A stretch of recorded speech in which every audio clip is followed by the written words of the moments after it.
Hi students, வணக்கம். இப்போ என்ன பார்க்க போகிறோம்? இயல் 3 பயிற்சி 3.9ஆம் என்ன கொடுத்துருக்கோம்? a + 1/a = 6ங்கேல a³ + 1/a³. இது என்ன பேட்டர்னில் இருக்குது? x³ + y³ வேல்யூ கேட்குறாங்க. So x + y the whole cube minus 3xy bracket x + y. இந்த முற்றொருமை பயன். ஸோ இந்த இடத்துல எக்ஸுக்கு பதில் ஏ இருக்குது, ஒய்க்கு பதில் 1/a, அவ்வளோதான். ஸோ a³ + 1/a³ வேல்யூ எழுத போகிறேன்.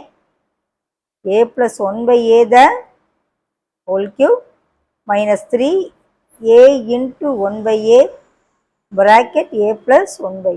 ஓகே, xy இதுக்கு இடத்துல a 1/a போட்டாச்சு. இதுக்கு வேல்யூ என்ன கொடுத்துருக்காங்க? 6 கொடுத்துருக்காங்க. இந்த a cancel. a + 1/a value 6. 6³ என்னது? 6 36 36 216. சப் பண்ணிடுங்க. 198.